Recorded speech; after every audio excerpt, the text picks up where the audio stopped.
लक्ष्मी का अपने घर में पूरा दबदबा था। हिटलर की तरह वो सारा काम अपने पति और बेटे से करवाती। धीरे धीरे उसके पति की तबीयत खराब रहने लगी। सुनो जी, अब आप बुजुर्ग हो गए हो, काम में भी अब हाथ आपके फुर्ती से नहीं चलते। अरे भाग्यवान, भगवान से डर। तुझसे मैंने शादी अपने इकलौते बेटे के अच्छे पालन पोषण के लिए की थी, लेकिन तूने तो उसका बेड़ा गर्क कर दिया। मैंने क्या किया? पढ़ाया लिखाया, अब नौकरी नहीं लग रही तो मैं कैसे जिम्मेदार हो गई? अब घर में बैठकर रोटी तोड़ रहा था तो मैंने कहा काम ही कर ले। एक तो भला करो और ऊपर से बातें सुनो। तभी सारंग वहां आ जाता है। बहुत भूख लगी है माँ, कुछ खाने को दे दो। अब तुम्हारे पापा का हाथ तो चल नहीं रहा है। मैं ही जा रही हूँ आज किचन में, बनाती हूँ कुछ। हे भगवान, कैसे होगा इतना काम मुझसे? लक्ष्मी किचन में काम कर रही होती है कि तभी अचानक उसे आइडिया आता है।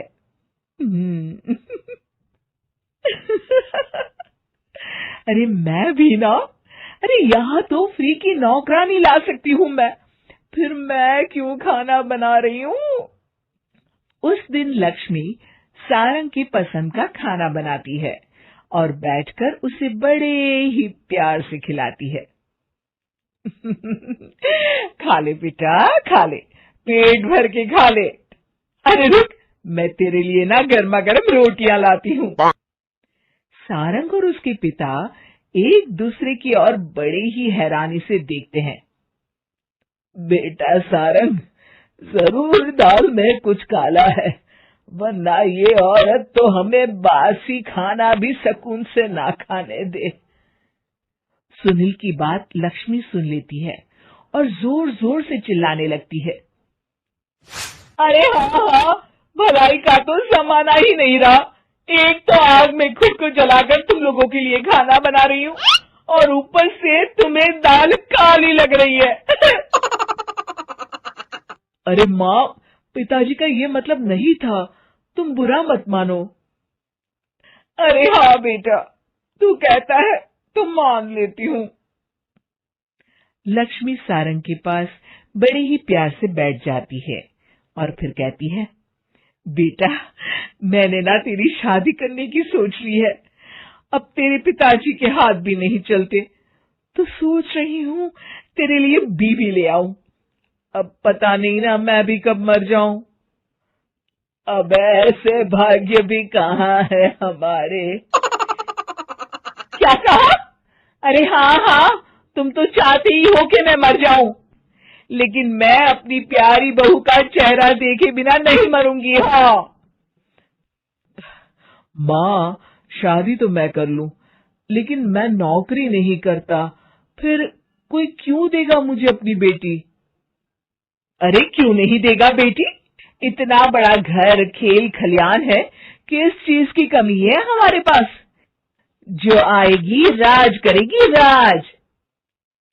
हम तो ना कर पाए राज, ये बोलो कि एक और नौकर तुम्हारे पास आ जाएगा। मैं कहती हूँ चुप हो जाओ। अरे खुद के घर का खाना बनाएगी तो क्या नौकरानी हो जाएगी?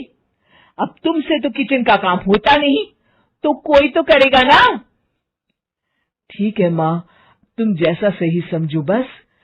अब मेरी एक शर्त है, लड़की जो भी हो वो दिखने में कैसी भी हो या कहीं की भी हो, बस पढ़ी लिखी होनी चाहिए।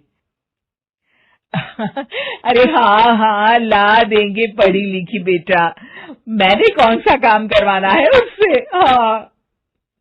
और फिर एक दिन पास के गांव की ही रति से सारंग की शादी हो जाती है।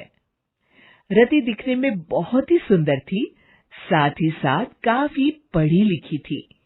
रति को लक्ष्मी के सौतेले होने की बात पता नहीं थी। शुरू शुरू में जब रति ने सारंग को घर का काम करते देखा तो हैरान रह गई।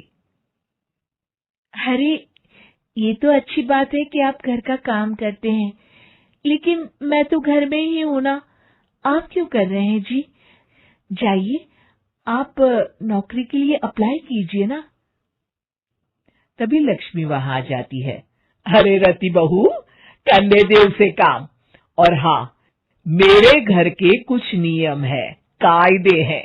यहाँ बीच में ना ही बोलो तो तुम्हारे लिए अच्छा होगा। रति को लक्ष्मी की बात कुछ अजीब सी लगती है। वो समझ नहीं पाती है कि वो ऐसा व्यवहार क्यों कर रही है, लेकिन उसे लक्ष्मी के सौतेले होने के बारे में कुछ पता नहीं चलता है। फिर एक दिन तो हद ही हो जाती है।